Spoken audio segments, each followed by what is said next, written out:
Good morning. There we go. Welcome back for day 2 of the Intelligence and National Security Summit. We hope you enjoyed yesterday's program and reception. I thought it was a really nice reception last night. Today's schedule includes 2 plenary sessions and 2 breakout sessions. For those of you who may not have heard, the summit will conclude today at the end of breakout session 3 at 3:30 p.m., so plan accordingly.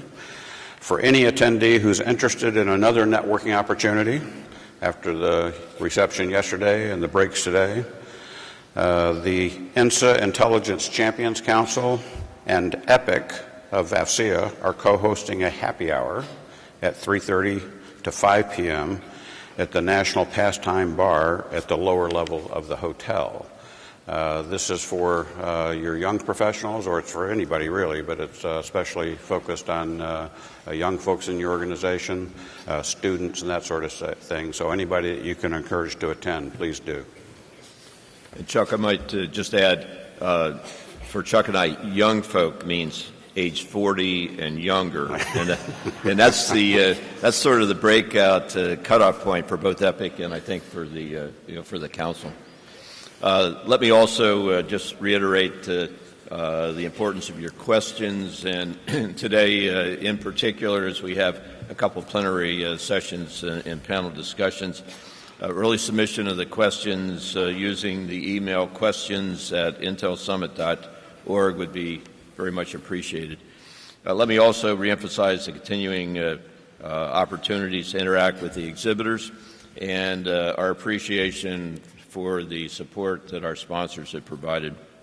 I'd also like to remind everyone of something that Chuck talked about yesterday morning. Based on your feedbacks and inputs, we broadened the summit format this year to include a classified day next week, Wednesday, September 12th at NGA's Campus East here in Springfield. PDD&I, Sue Gordon, will kick it off. It's a TSSCI level program, and today's the final day for registration, and appropriately cleared personnel can register online at www.intelsummit.org. Additional information and answers to any questions you might have about the classified day can be answered at the AFCEA and INSA kiosks. Also, in terms of feedback, you'll be receiving a feedback survey in your registration email address later today. Please be honest and candid in your assessment. We take your input seriously and will consider them very carefully as we build the 2019 Summit program. Thanks, Jake. I'd like to remind everybody at the conclusion of this morning's Defense Intelligence panel, we'll have a networking break followed by our next breakout sessions, and then lunch before we reconvene here in the ballroom at 12:30 for our domestic security and intelligence enterprise plenary session. Lunches will be available just outside the ballroom in the foyer at 11:30 a.m. Now, without further ado, Jeff, it's my pleasure to introduce Lieutenant General Jeff Kimmons, U.S. Army retired, who will be moderating this morning's panel on defense intelligence, and he's really looking forward to it. He's put a lot of time into this. Jeff is a senior vice president with Booz Allen Hamilton, focused on intelligence support and modernization. During his 36-year military career, Jeff served in a variety of command, staff, and joint positions, including as J2 CENTCOM during immediate post-9/11 operations in Afghanistan and then Iraq, as the Army G2, and as the director of the intelligence staff at the ODNI. Please join me in welcoming Jeff Kimmons and his distinguished panel.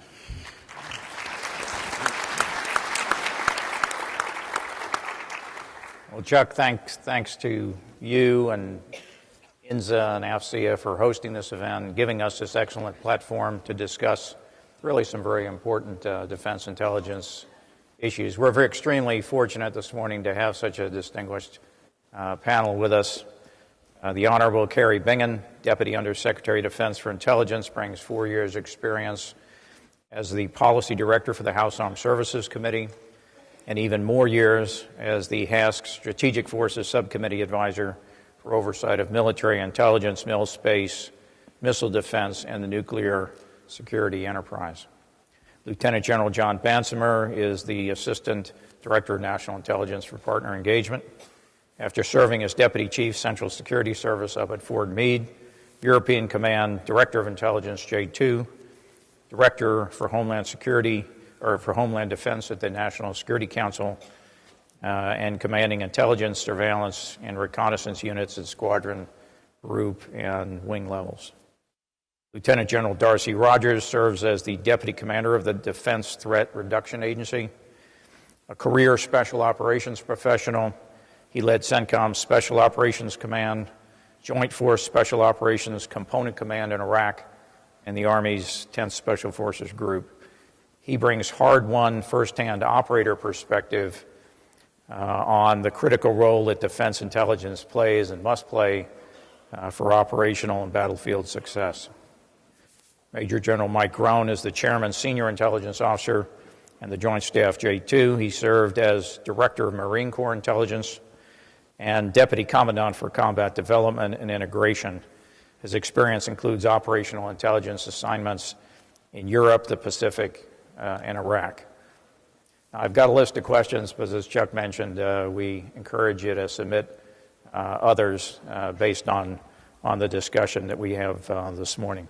So as context, let me just provide, as DNI Coates and John Hamre's panel yesterday laid out very clearly, the 2017 National Security Strategy and the 2018 National Defense Strategy highlight the reemergence of strategic competition by revisionist powers, specifically Russia and China, continued Iranian and North Korean rogue behavior, the erosion of U.S. competitive advantages in many fields, more lethal and contested air, land, sea, space, and cyberspace domains, weapons of mass destruction proliferation, and persistent terrorist threats. And given this significant range of challenges, my question to the panel, and I'd ask for each of you to give us your thoughts.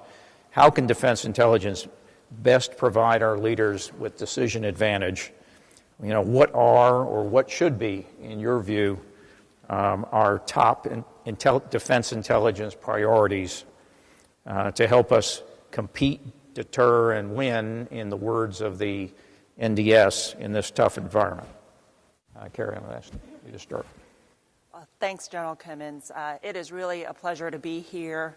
I want to thank Chuck Alsup, General Shea, and I'm really honored to join this panel of distinguished experts here. They're the real experts here up on the panel. So I've got General Groen, General Bansemer, General Rogers.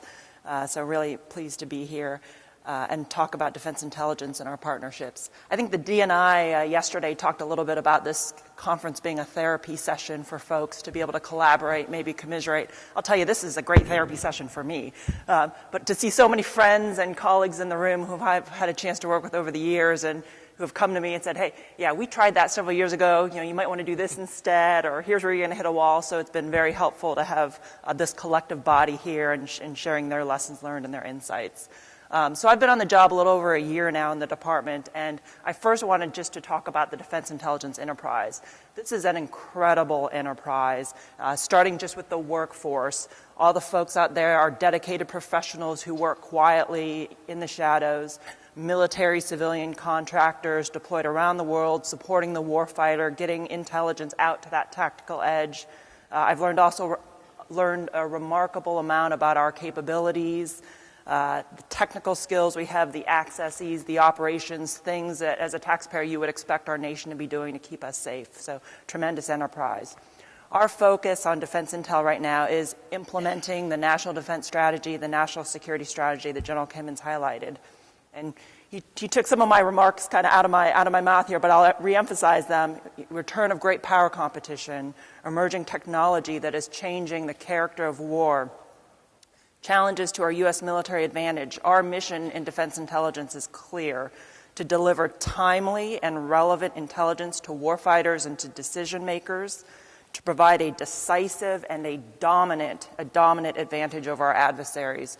So there are 5 priority areas that myself and Undersecretary Kernan are focused on right now. First is to develop our intelligence posturing capabilities for that strategic competition for contested environment operations. The last 15 plus years we've been focused, rightly so, on counterterrorism.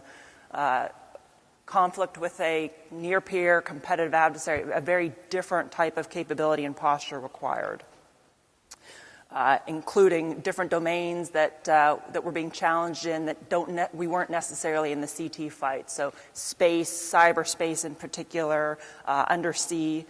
Second, we have a lot of manual and labor-intensive processes, workflows in the intelligence community.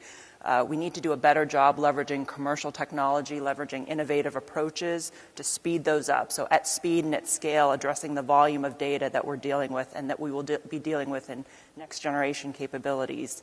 We're focused on elevating defense security, transforming our personnel vetting process, as well as better protecting our critical technology within government and with our industry partners. Fourth, we're focused on deepening our alliances and our foreign partnerships, recognizing that we operate in coalitions and we must be able to share intelligence and have a shared perspective of the threat. And then lastly, we're increasing our integration and focus across the enterprise. And just as a final note, I wanted to remark I'm really proud of the partnership that we forged with DNI Coates and with Deputy Sue Gordon. I think you're seeing a strong alignment of vision across the defense and intelligence communities and alignment of priorities. You're seeing it through our consolidated intelligence guidance that the DNI and the USDI sign off on together. You're seeing it through our collaboration on some key initiatives, which I'd be happy to talk about in a bit, and also through our pooled resources. We have MIP dollars, but at the end of the day, they're taxpayer dollars going towards our national security. I'll stop there. Look forward to the questions. Yeah. Who next? Darsie? Sure about that? Yeah, absolutely. Okay. Well, first, it's an honor, General Kimmons, to be here today and to join this distinguished panel. And General Kimmons was very specific in what my role here would be today. It's as a guy who's got an operational perspective, so I would try to stay in my lane, and I will acknowledge right up front I've brought the intelligence level of this panel way, way down. So, look, as I read through our questions here and prepared for this today, I gave some thoughts over the past 33 months while I was a Special Operations Component Commander for General Votel at CENTCOM. And I will tell you, over the last 15 years of conflict, we have become very, very good at fighting what I like to call the Red X. You know, it's the facilitator, it's the financier, it's the terrorist. We can find those guys, we can apprehend them, or we can use kinetic options to take care of them. That said, that is very, very expensive. It uses a lot of resources. Man-hours, ISR, dollars, all of those things add up to a tremendous bill that we have to pay for going after what sometimes may be a dead end, but we accomplish almost always our objectives in getting at the Red X. The question I would say for all of our intelligence officials is, what is beyond the Red X now? We have mastered this. We are exceptional at it. Now, how do we get further up the defeat pathway there to get after these challenges that are coming our way? Well, I know we'll talk a little bit later about these unconventional challenges here, but throughout CENTCOM, trust me, we see them every single day. We see the great power conflict all the way down to the violent extremist organization that has mastered, that have taken our tactics, techniques, and procedures, and then are now employing them against us. Unmanned aerial systems that have been weaponized and used against our forces, jamming of our equipment. All of these things, extremely difficult and unconventional challenges, which have frankly been mastered by some very, very creative folks and very, very evil folks who want to do bad things to us and our partners. So as we consider what intelligence does for our formations out there forward, I would ask, do we continue to pursue, with the vigor that we do, the Red X, those pinpoint strikes out there, or can we broaden that portfolio? And frankly, again, I'm here because of my operator experience, but do we broaden that portfolio to try to get left of that Red X and further up the pathway, the defeat pathway? So, stop there.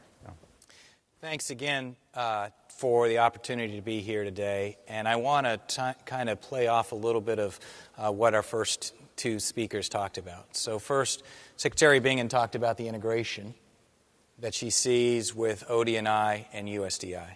I would tell you that I have seen a steady rise in my 2.5 years at ODNI in that exact thing. The question was about the Defense Intelligence Enterprise, but I would argue that it's very, very hard to distinguish between where does the Defense Intelligence Enterprise stop and the National Intelligence Enterprise start. It is a very blended system now, and I think overall that's a good thing. We want it to be blended because actually we gain from both sides. Clearly, the information that we're using on the national intelligence side requires exquisite military intelligence, and vice versa. The Red X that you just talked about is not always going to be generated exclusively from military intelligence. It may be, but a lot of times it will be a blending of that. So I think we're in pretty good shape as we move forward on that. The second piece that I would talk about is the challenges that I see. The Red X, I like that. I hadn't heard that before. But I do think that what we're dealing with now is a volume and a velocity problem. The difficulty of taking huge volumes of information, distilling that, and really getting to the essence of decision. It's no different. The business of intelligence really hasn't changed, right? I mean, it's still trying to what's over the next hill. We want to know that information, but the challenge now is we are overwhelmed with data. If I were to look out over the last 3 to 4 or 5 years, I would say that we have been very, very good at the data gathering piece. And now we have to focus a little bit more on the human element aspect of this in terms of how are we going to enable our analysts to do that business, because some of these challenges will not scale in the future. We cannot continue to put tons and tons of people at some of these challenges, and so we're going to have to look at new ways, artificial intelligence, etc. Finally, I'll close for this first part just saying that to me this panel represents exactly what I was talking about, the integration. The good news is when you meet in the back room, it wasn't the first time that I was introduced to Mike or to Secretary Bingen. That's a good thing, and I think that really does talk a little bit to the health that I see of our overall system. So I'll stop there. Oh, thanks. Mike. Very good. Thanks, everybody. Thanks, FCF. Thanks, INSA. I really appreciate the opportunity to come down. I knew I was going to go last, and I wasn't sure what you all would talk about. So let me maybe just fill in some chinks in between. You'll hear from the Joint Staff. I mean, 2 key words that kind of drive the way we think today, and that's global integration. And it's a threat-driven model, right? You can't talk about China, for example, without talking about China in the Arctic or China in Africa or the Panama Canal or wherever. So China is a global problem, and that threat manifests globally. The Russians very similar, and some of our other problem sets may be a little bit smaller. Terrorism, obviously, is a global challenge. But to address those things, the joint force has to change a little bit. So maybe in the past, you could think of geographic combatant commanders as proconsuls for a region to fight a regional threat. Well, that model doesn't work anymore. With a global threat, you still need combatant commanders. You still need executors, but they have to operate in a model that's globally integrated. So you may have to balance resources among them. You may have to have somebody deliver a jab with the left so that you can strike them with the right. This is a new way of thinking about the joint force. And so as the joint force moves in that direction, we have to think about how our intelligence operations and how our intelligence capabilities follow and trail. And so we talked a little bit about the great relationship between and the deepening relationship between USDI and ODNI, and that's great. I would submit, we have an intelligence community that was built in a period of dominance, and we're not dominant anymore. And yes, we can mass to become dominant at points on the globe. But we have to change the way we think about intelligence. And so there's a lot of technological aspects to that, but I would just leave you with this. We talk. They say amateurs study tactics and professionals study logistics.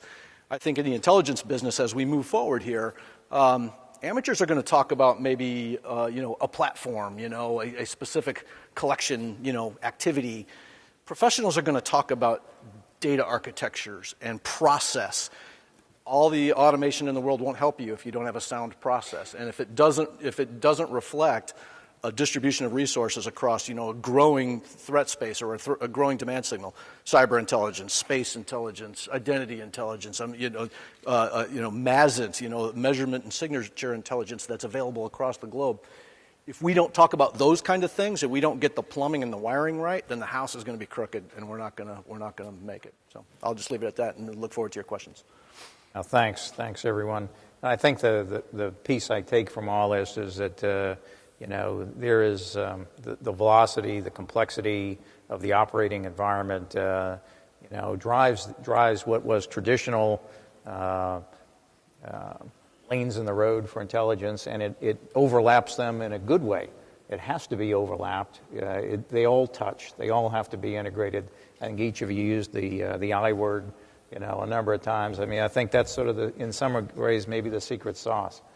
The national security strategy prioritizes action against protecting critical infrastructure and the integrity of our data, since you mentioned it, from cyber attack, as well as improving our ability to accurately attribute attacks and respond to cyber disruption. The NDS additionally directs continued integration of cyber capabilities into the full spectrum of military operations. The recent establishment of U.S. Cyber Command as our 10th Unified Combatant Command, what role and responsibilities do you believe defense intelligence plays in all of this? And where are the lines drawn from a funding and a missioning and an action standpoint? Anybody want to take that? Go ahead. Well, I think, ma'am, you said it right the first time. NIP, MIP, whatever. It's taxpayer dollars that it's entrusted to us as a community to apply effectively. And if we let accounting schemes drive our operational schemes, or our organizational schemes, then we have a real problem, right? We ought to be bigger than that as an intel community. And I think we are really postured and we're really moving in that direction. On the cyber front, I would offer that particularly you mentioned the critical infrastructure piece. The critical infrastructure piece, as we know, 85% of the critical infrastructure is owned and operated by the private sector. So given that, what does the role of either defense intelligence or intelligence writ large? Clearly, the private sector is going to know their networks in a better fashion than we are going to. I think the challenge here is we have to enable a two-way street, a dialogue that helps us understand the challenges that those critical infrastructure owners and operators are facing so that we can then tailor our work from a foreign intelligence perspective.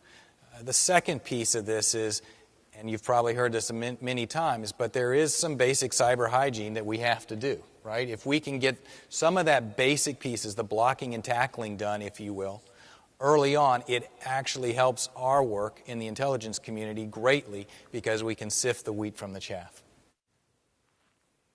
Thanks. I think the corollary to that is the NSS also makes unfettered access to and freedom to operate in space as a vital national security interest. Or the NDS affirms it as a warfighting domain for prioritized investment and operations. So what is defense intelligence's focus and the focus areas that are just so essential for success in that very complex, critical mission area? And what are the implications for how we process, exploit, and disseminate ever larger volumes of censored data? Thoughts on space? Yeah, maybe I'd make three observations here. First, we need to think about our space architecture in terms of resiliency, survivability, distribution. The way we've done business in terms of buying a few Battlestar Galacticas, that's not going to cut it in this space environment that we're entering into, where there are a lot more players that are developing capabilities on par with ours. Second, and I really like what General Groen said in terms of the professional study logistics. From an intel perspective, there's the collection piece, but there's the PED piece. And when we talk about contested environments, it's not just making sure that those satellites are more survivable or more resilient, but it's your entire processing, exploitation, dissemination architecture. I think we really need to think through how we've done reach back, the integrity of our communications, doing more thinking on direct downlink to our folks in theater. All of that is part of what I think about in terms of a resilient architecture.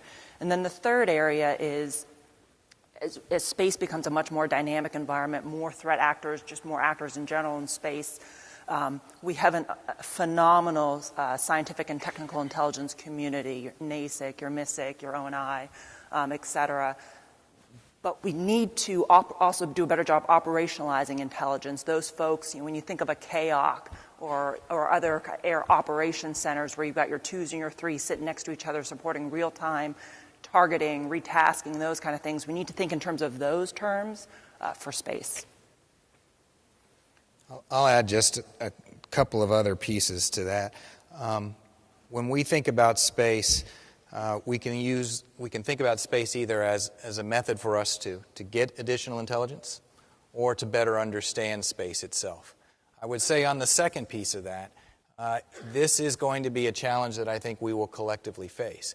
We, particularly in the military, don't create space analysts. That's just not something that we build up. We're much more generalist in our production of analysts. So we're going to have to think about how do we build the bench of space analysts as we move forward into this ever-increasing domain. I think that's one aspect of it. The data that comes back, I don't necessarily see that as fundamentally different than the other challenges that we have from data architectures. It is all about PET. I agree completely. And how do we make sure that the analysts are looking at the data that is most important as they make their decisions and inform decision makers? Can we go back to cyber and intelligence for just a second there? You jumped past me, and You may. I can't keep up. You may. I just want to comment quickly from a perspective this last year at CENTCOM, where we begin to see this merger of cyber and intelligence to help us with our information operations. Messaging, counter-messaging, those types of things are critical to winning many of the fights we have out there, especially when we start talking about state-on-state competition here. You know, it's not going to be a state-on-state conflict in many of these cases.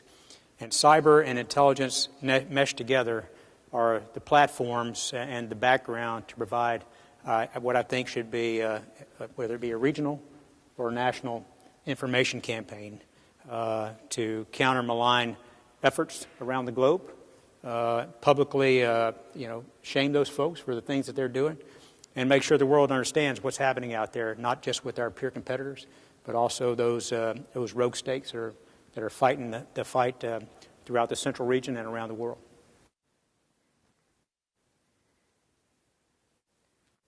Let's talk about alliances and partnerships.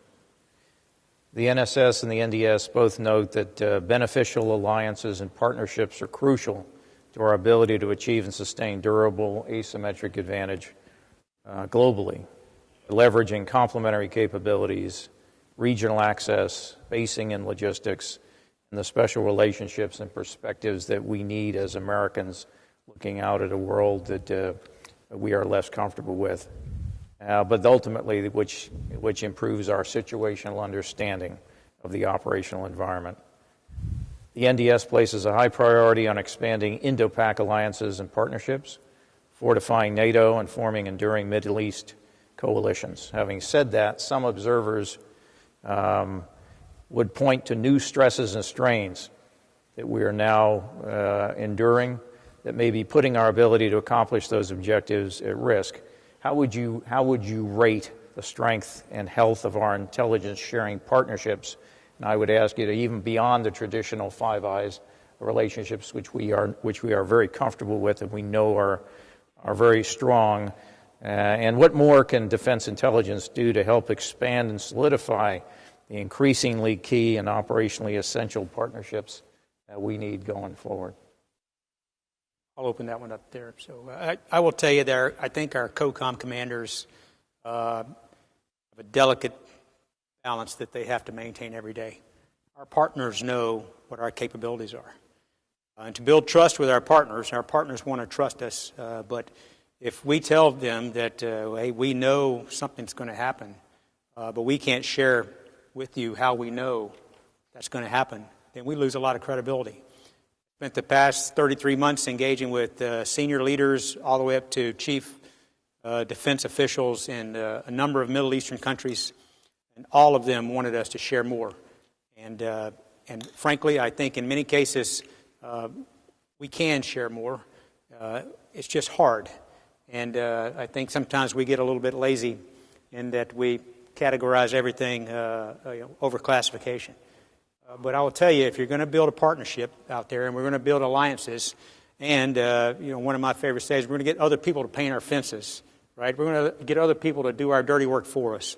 And I probably shouldn't have said that, but to do the things that we need done as a nation, and we're going to have to open the portfolio up a little bit more and find ways to share with our partners, because we've got some very, very capable partners. I've served throughout Europe. I've served throughout the Middle East. I can tell you now, it may not be with the precision that U.S. forces apply, but they can get the mission done, and they can get it done usually in a much more discreet manner than we can. So we've got to find a way to share more with our non-traditional partners out there. I think there's a couple of aspects to address exactly that, Darsie. And to me, when I think about it from the perspective first of policy, right? We've created policies that certainly do not incentivize sharing. Right? There are a lot of disincentives to share, and we have to work through that both culturally and through policy, I think. The second big one is actually the pipes or the architecture. What I found over and over again when we have visited different organizations in the field and deployed is that getting information onto the right system that you can share in a coalition environment can be the most challenging piece, particularly if it has to go through many different layers to finally get onto the right network. And by then, the information is stale, it's no longer relevant, and we find ourselves back into that situation of trying to explain, oh, we're sorry we didn't tell you that because it was working through some architecture. So getting information from my perspective, it's less about trying to get it at the highest level and then trying to move it back through the architecture, is to classify it correctly at the beginning and getting it on that architecture, particularly in a coalition environment early on. I double down on that, sir. I mean, sometimes it's just bureaucratic inertia that prevents you from, rapidly and, easily facilitating sharing. I would say the environment of intelligence sharing with our partners is better than it's ever been. It certainly has some gaps. There are legitimate things that we need to protect, and so I think we do a pretty good job of balancing that risk. In an era where our enemies, growing increasingly have, near the same capabilities we have in a lot of places, well, it's really important that you compete in that environment. And so it's really important that you protect those fragile, collection capabilities and opportunities. I mean, you have to do that. And so, but that said, I do think that we certainly recognize the value of allies and partners in our, for our own success, but also for the shared interests that we have with them. And I think. As we go forward, this is only going to get better. I mean, I think the culture has shifted to an idea of how do I share rather than how do I let me just push this email on the classified network. And I'd echo everything that these gentlemen said on the policy, on the comms, on the operational piece. When we think of that partner engagement, we tend to naturally go towards sharing intelligence, sharing products.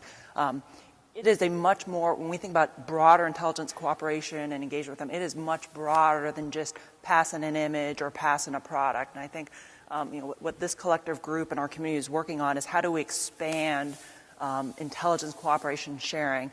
The Iranian materiel display, where we're working on foreign material acquisition exploitation, document exploitation, training and education. We've got some great lessons learned that we went through the hard way after 9/11 on breaking down stovepipes and fusing product. I think we're working with some of our partners too to when you bring together your imagery and your signals intelligence, that's a very powerful product. And so I think there are other areas that we can collaborate in beyond the traditional image sharing. Thank you. Speaking of non-traditional challenges, in the 17 years since 9/11, the threat actor techniques and approaches have evolved along with worldwide proliferation of advanced technologies, digital communications, computer processing, and more. And today, as has already been mentioned, they leverage these capabilities to plan, coordinate, synchronize, attack, recruit, resupply, and much more. Our response over that same 17-year period has not always been consistent. Commercially based, improvised explosive devices drove us to establish the Joint IED Defeat Organization, now JIDO, under DTRA. Increasingly capable, as Darsie mentioned, commercial UAS, unmanned aerial systems, now also constitute a growing and an operationally significant threat in the hands of both state and non-state actors. I mean, after the initial seizure of the Crimea in 2014, Russian surrogates employed more than a dozen commercial UAV variants tied to long-range rocket artillery to inflict mass casualty events on the Ukrainian army. Last year, the U.S. SOCOM commander, General Tony Thomas, speaking of the 2016 operation to push ISIS out of Mosul, noted, I'm quoting him, our most daunting problem, their most daunting problem, was an adaptive enemy who for periods of time enjoyed tactical superiority in the airspace under our conventional air superiority through use of commercial drones and expedient weapon systems, and our only response was small arms fire. So when you reflect back on that, I think the common thread across these is the intensive intelligence effort that's required to effectively attack the networks that are associated with each. Much more than point and shoot. And so the question I'd ask you to comment on, should defense intelligence take lead for countering these non-traditional but increasingly impactful and complex challenges? Should JIDO's mission be expanded to assume lead for countering commercially available UAS? Or alternatively, should responsibility remain distributed across DoD and the services with defense intelligence just remaining in strong support? I'll go first. No. If this is the way that warfare will, as we find it, will look like, then the Defense Department needs to be able to do this. Our line units, our base commanders, all of those people need to be able to execute against this technology. And it's not just UASs, by the way, right? It's unattended ground vehicles, it's robotic vehicles, it's robotic boats. I mean, you name it. Every domain has its version of this. We see the future of modern warfare evolving right in front of us. And so shame on us if we're not right there. And if we talk about UAVs and UGVs and UUVs and all the rest, all those things sound really familiar to us, right? Because we invented this, right? So if we're we need to breathe into a paper bag for a bit here. This technology is familiar to us. We invented it. We can figure out how to beat it, and in many ways we have. So it is a critical component of warfare going forward. But it's a challenge like the others, right? And I think we're well postured to take this on. Since we mentioned JIDO, I have to jump in here. First, a plug for JIDO. And JIDO was brought under DTRA in November of 16, and they're a component organization now. And I will say, as DTRA, first of all, I've only got a month on the job, so I can find the bathroom 5 out of 10 times inside the building. But JIDO, to their credit, is a very agile organization. Many folks associate it with improvised explosive devices, but those discussions about now should they be involved or more involved in the counter-UAS fight, they're ongoing right now. And I think that we'll see a growth in JIDO's role, an expansion in JIDO's role in the future with the adjustments in policy and funding that go forward. That said, JIDO did some fantastic work in the field, and that quote you got from General Thomas there in Mosul.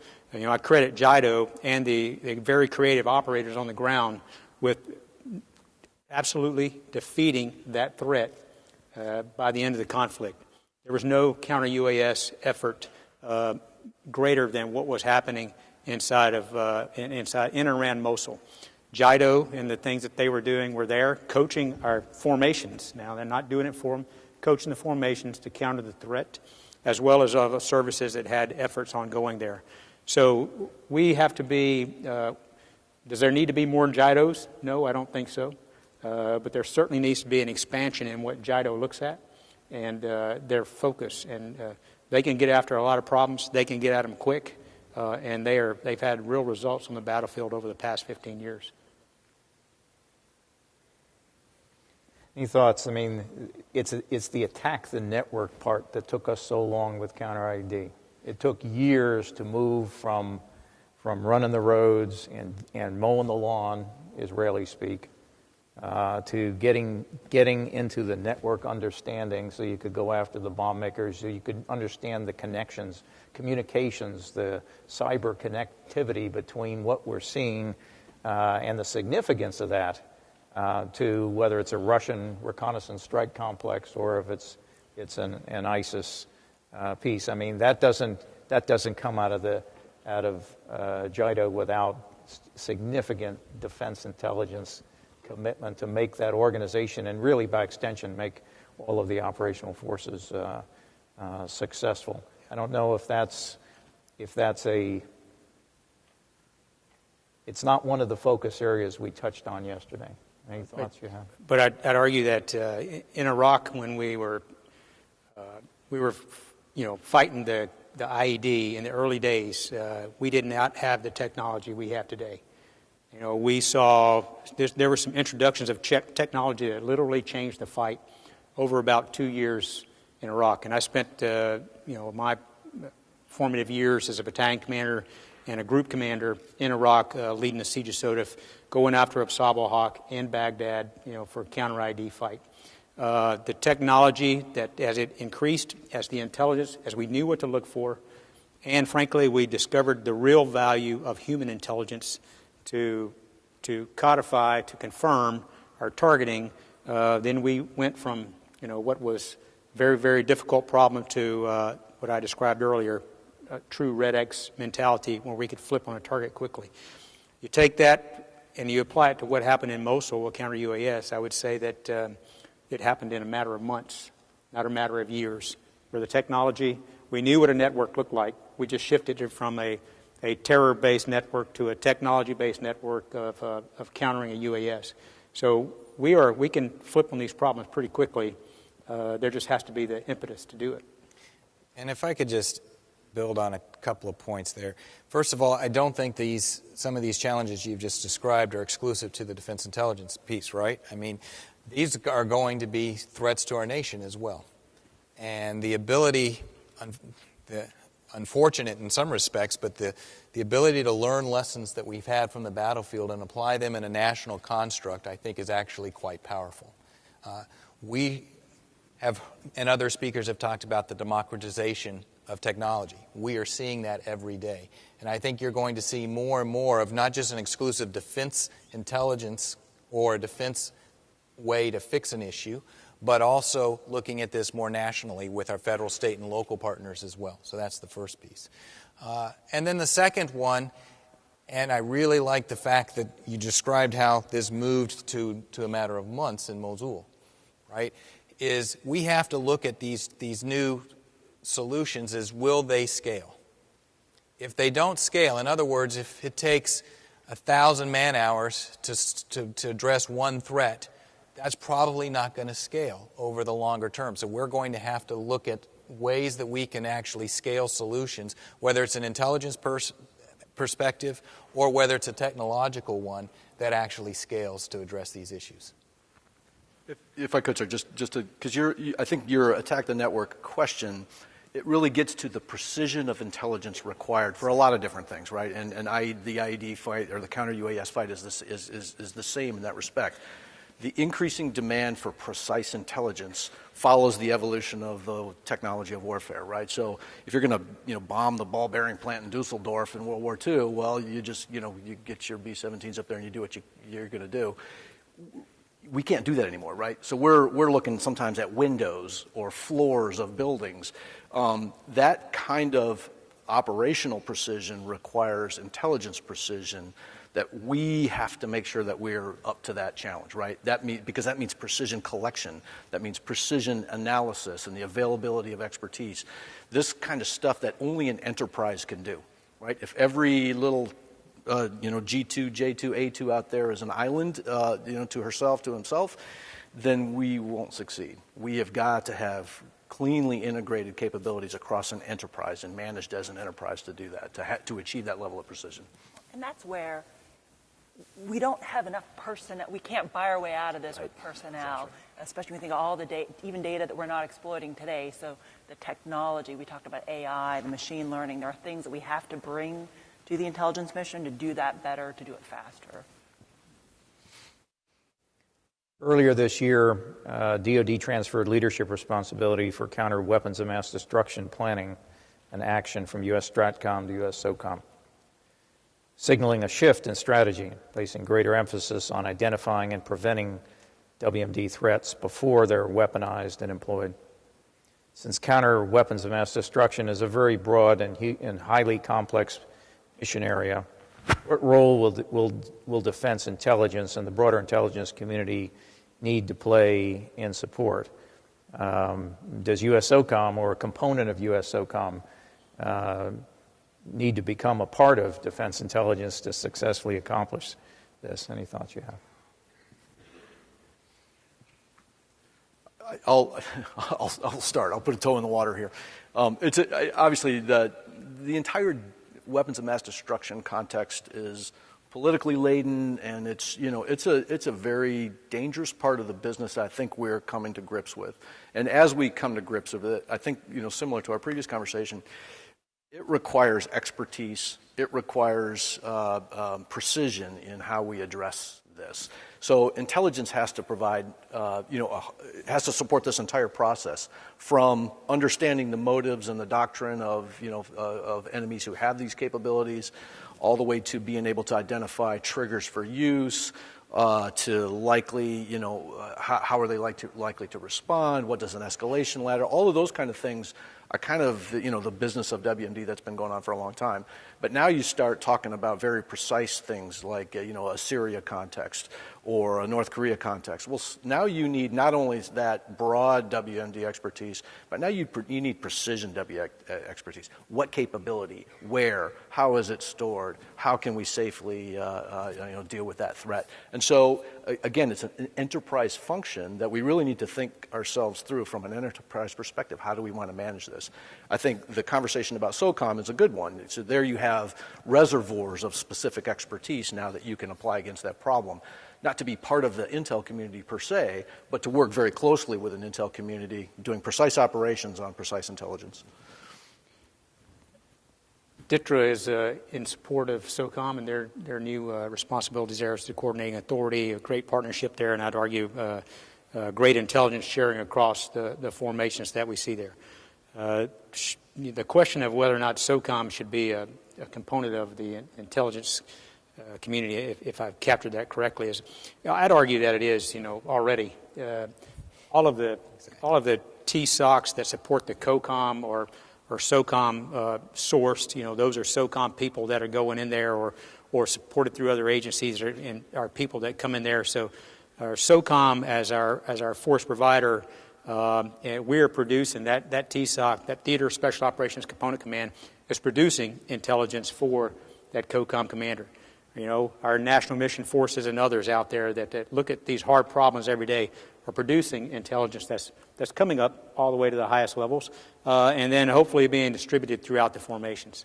So I think that I would say that SOCOM is already an integral part of the intelligence community. Yeah, the SOCOM 2, General Schmidt, shows up at every one of our meetings across the Defense Intelligence Enterprise, so I absolutely see them as a vital partner in all of this. On the WMD piece, we talk a lot about the nuclear piece, and I don't want to discount that at all because that's tremendously important. But we also need to be looking very closely at chemical and particularly bio. Biotech is an area that we need more technical expertise tying it into our operational community as well, but that's one that I do worry about.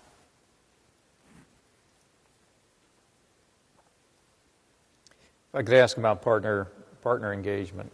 For many years now, ODNI has championed internal intelligence community sharing, more effective outreach to interagency, allied, and coalition partner missions. We touched on this before, but with increased strategic competition, certainly constrained funding, and the acceleration of advanced technologies that now make even closer collaboration with trusted U.S. and also industry. U.S. industry and international partners essential.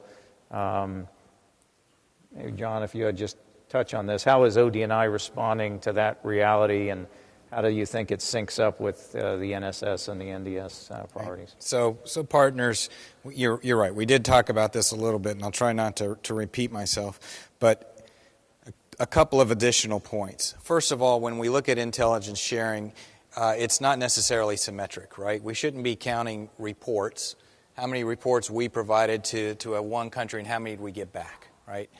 Because there are asymmetric reasons why we may want to leverage that particular partner.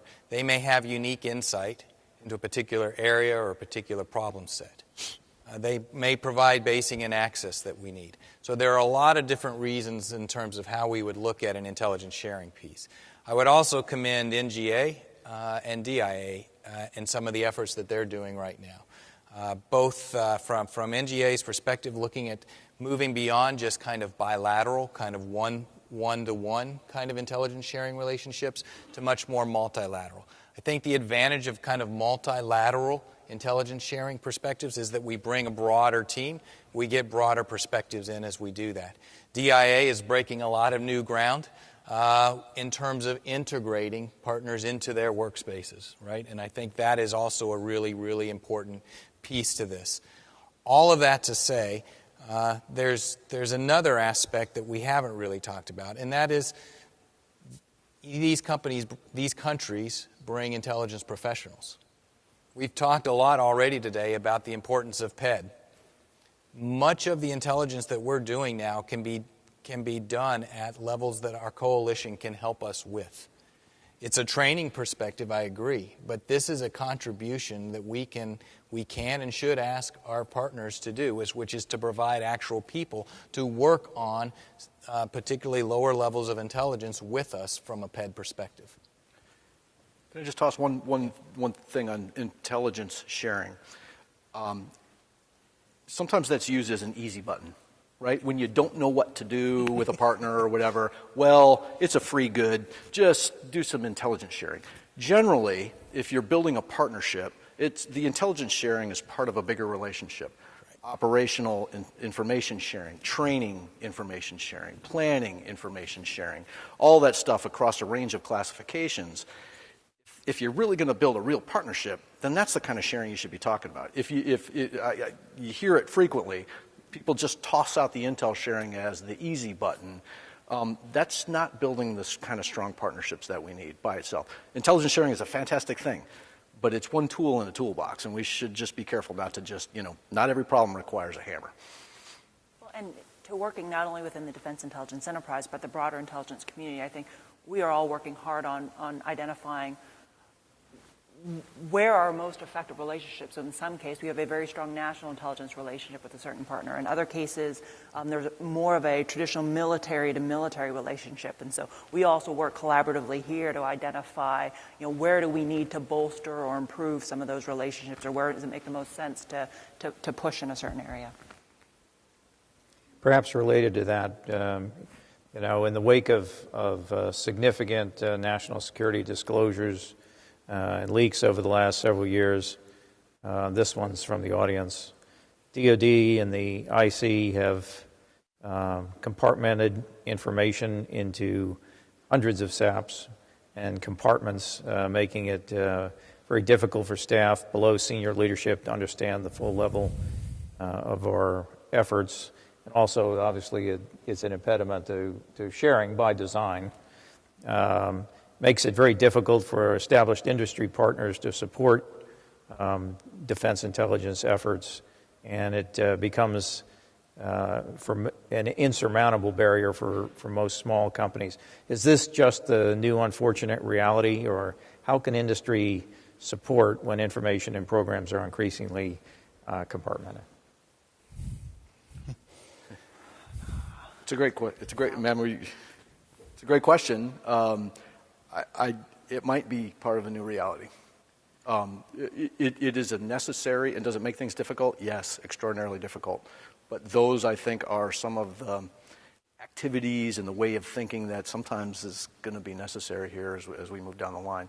I would say, just when you're speaking of industry partnerships, for example, and defense partnerships, just from a not a purposeful leak kind of environment, but from a data loss, compromise of classified information, we still have a lot of work to do as a team to make sure that whoever the weak links are, you don't want to be the weak link in that partnership. You don't want to be the company who allowed data to get stolen that impacts a large program and across the department.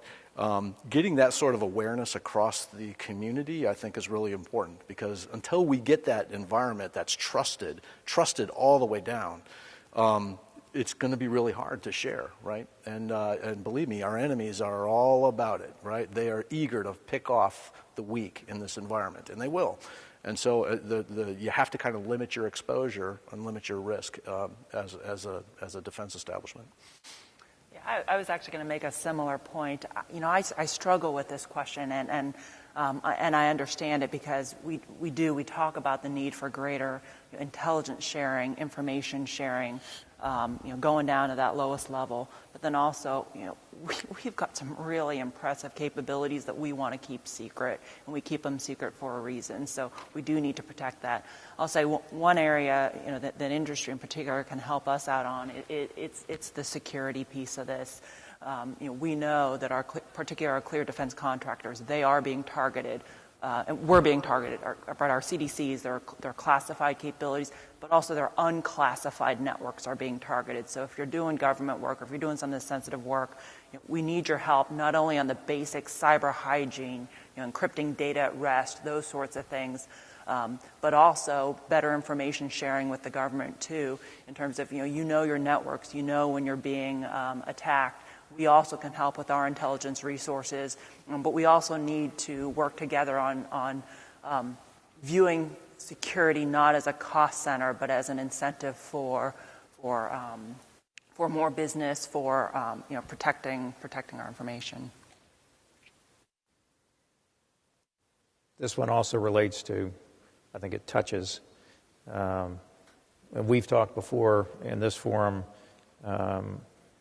Been a lot of discussion lately about how defense intelligence is increasingly desires and needs to leverage artificial intelligence, machine learning to cope with the large data problem, PED, other related analysis challenges, to just keep up with information we spend a lot of money to collect already, and that includes the sensor. Really is kind of a sensor of open source information that's available out there that reflects the operational environment. Recently, DoD announced, DepSecDef Shanahan announced the establishment of a joint AI center under DoD CIO, which is designed to subsume the already ongoing algorithmic warfare cross-functional team Project Maven work that USDI has been leading for the last 2 years.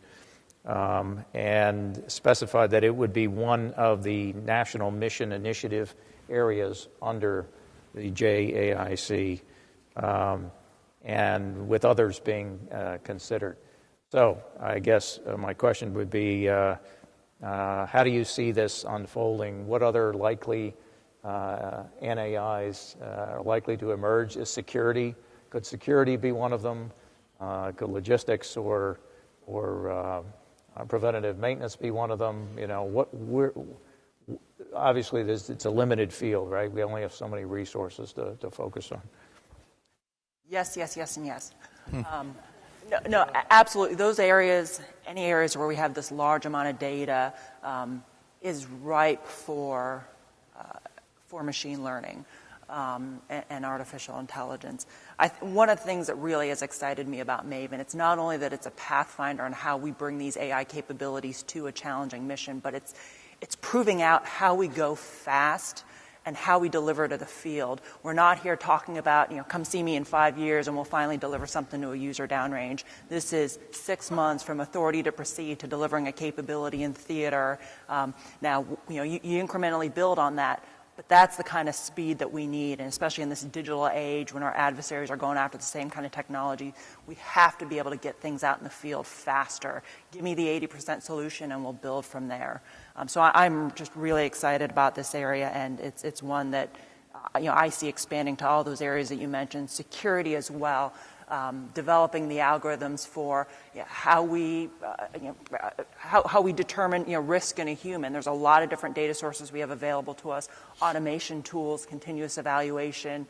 We can leverage all of that and leverage these smart algorithms again to identify risk and risk of insider threats as well as foreign risks to us.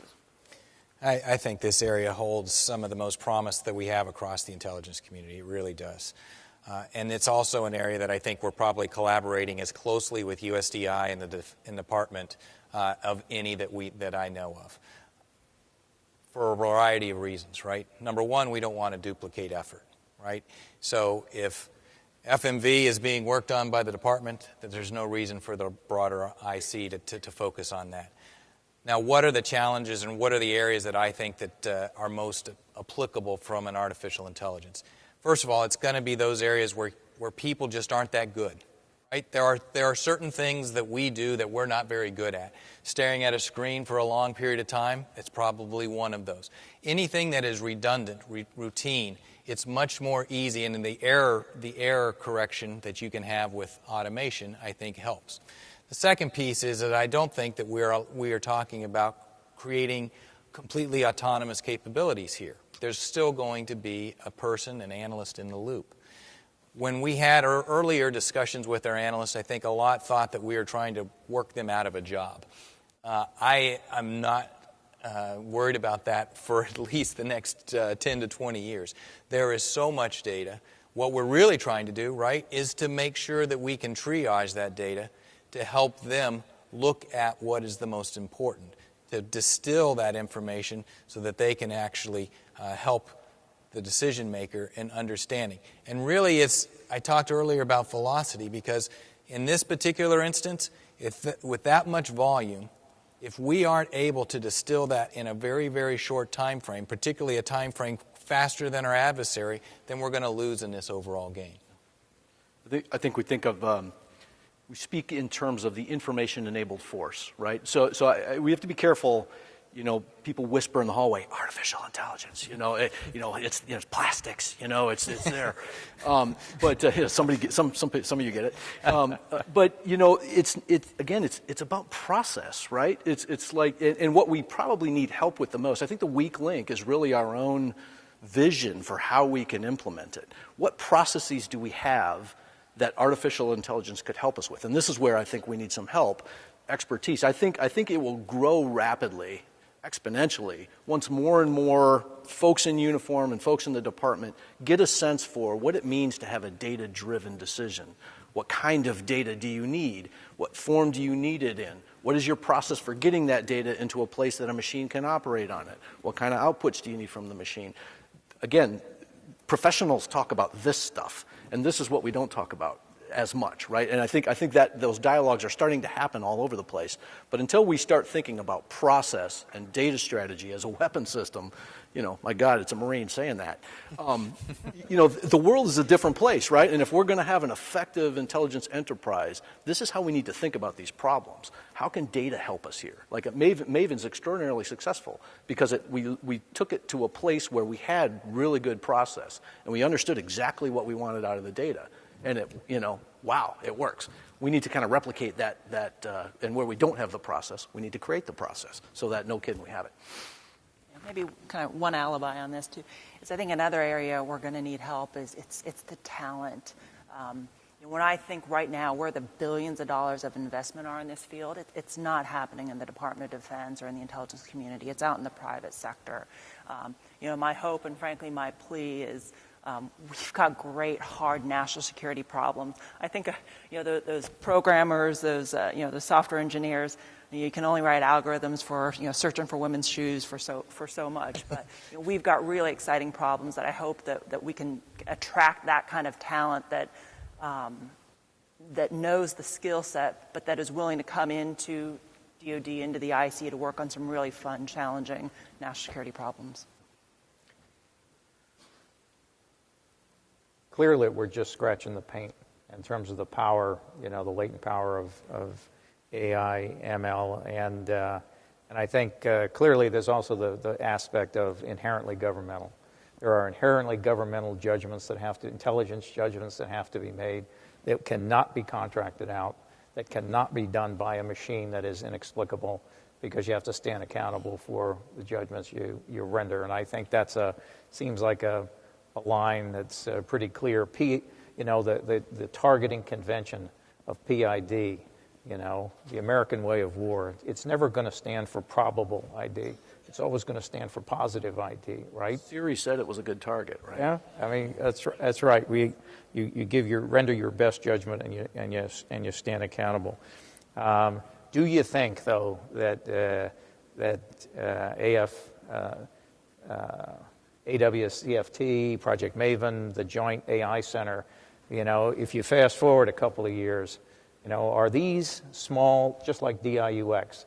These are powerful but small pilot programs, and ultimately, do you think they'll have the intended effect? Because if it isn't embraced by the services where the money is, and integrated into all operations, starting with intelligence, to give us decision advantage, then it's just another. It could become another good idea from the third floor that comes without funding and therefore has a short shelf life. And it doesn't take us to where we need to go. And obviously, there's an ODNI, there's intelligence community, there's a service, there's a non-intelligence aspect to this thing. But any thoughts you have? Is it really being embraced? Are we going to start seeing the programmatic investment, in the services to integrate AI, ML into major force programs and other major programs? Absolutely, I think.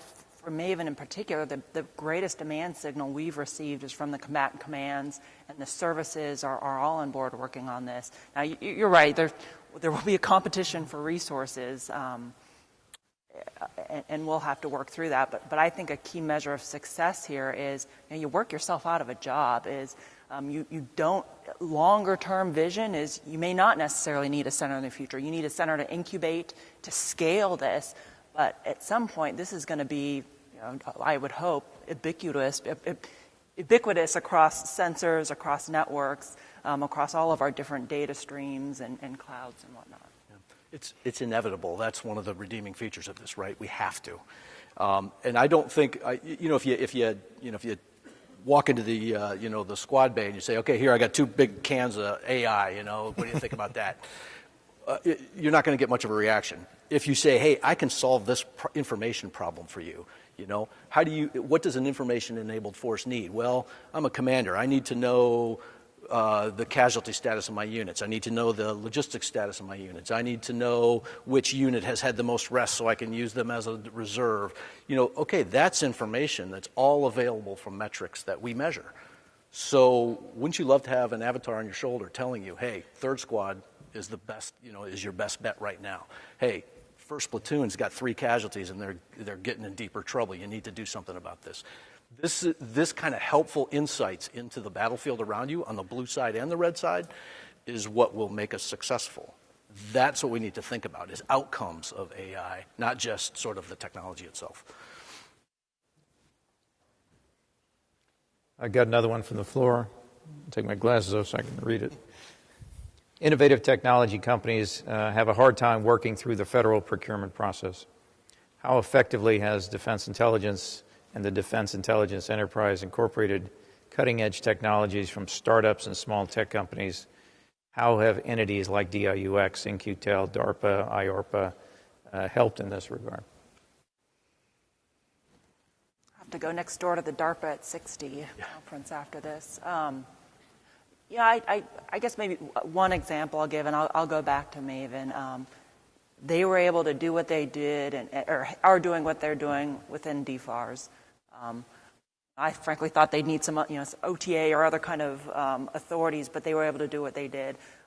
The other thing I think that was very interesting is the approach they took. It almost is a page out of some of those lean startup approaches where you bring on several of those smaller companies, mid-sized, big companies, but you sprint or you race. And what I also like about that approach is you're not beholden to one, and if you hit hiccups in the road, you're set back 6 months. So it's really sprinting and racing to bring forward the best ideas and then to down select and deploy from there.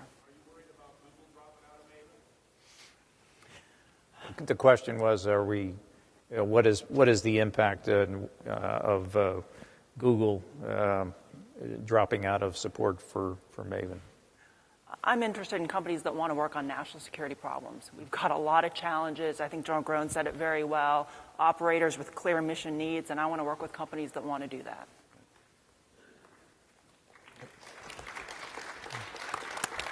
Yeah, good job.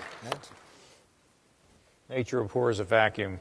Industry is always willing to step up, and fill where others fall away. I think that's probably a pretty common sentiment from most of the folks here today from industry.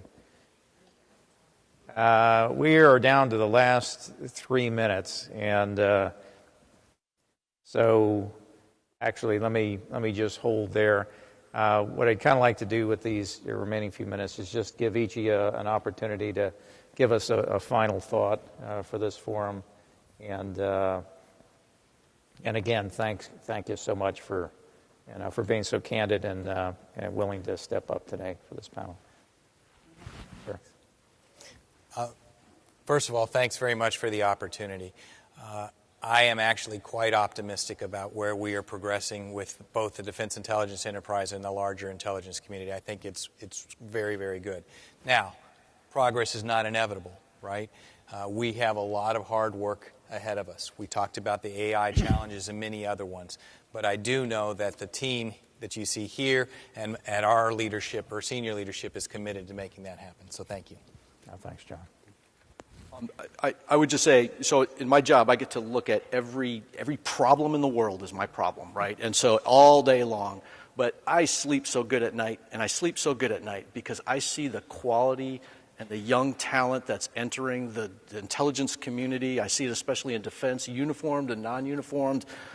Working with, I'll say, the young kids in this business today, it is enormously exciting, and you would all sleep really good at night knowing just what incredible talent we have in the intelligence community today. It is inspiring. Well, thanks for this, and it's been a real pleasure being up here with the intelligence professionals. And I'll tell you, as a customer, a consumer of what you folks do for the last few years plus, I'm not as young as I look, but it has been fantastic, and I will tell you that the integration between ops and intel, we all remember the dark days where you were in separate rooms or perhaps separate buildings, and you just didn't have that connectivity, communication, and really that day-to-day awareness. That's all gone. And then the integration of technology, and as was pointed out by Mike here, the people that are inside our organizations now are just phenomenal. And frankly, the best thing that a guy like me can do when he's a commander out there is get out of their way and empower them, because they're going to make things happen. I don't know what AI or ML or MOUSE, I don't know what any of that stuff is. I just know I want some. All right, I want some. I don't know if I like it, but I like it because it sounds good, and bring it on. And I hear a lot of people using those terms today.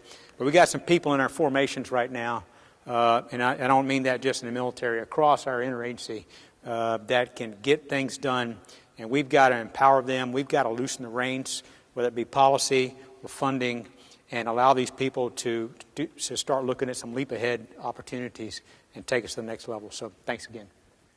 Just thank you again. Thank you all. Thank you, INSA. Thank you, FCA, for this conference.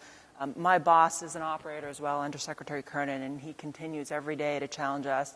Focus on the warfighter, focus on the operator. That in defense intelligence, that's our customer. That's the person that we serve. I want to thank my colleagues up here. I get to work with these folks day in, day out, and it's a true privilege. And there's a lot of brain trust here and in the community that it's an awesome thing to be a part of. We talked foreign partnerships, but the partnership across government here I think is very key, and we work hard at it every day.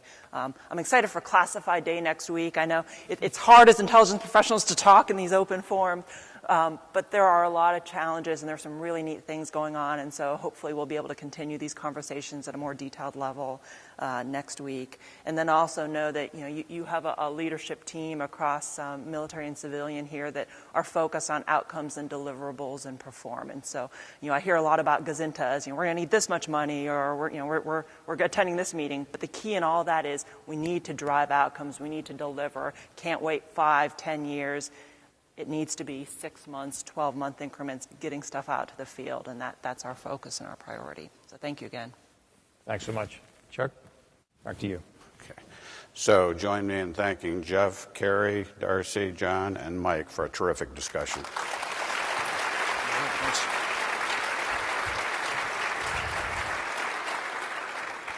So I'm going to ask you guys to hold here for just a second. So we're going to go to a break right now, 30 minutes. After that, we have breakout sessions at 10:20, so check your watch. But these, after the comments that we just heard up here, the breakout sessions coming up, protecting the U.S. from influence operations, or protecting ourselves from influence operations, protecting U.S. technologies, talking about theft of IP and so forth, and workforce of the future. I think we just heard a lot about workforce. So pick your session and show up for it at 10:20. And again, thanks to a terrific discussion from our panel.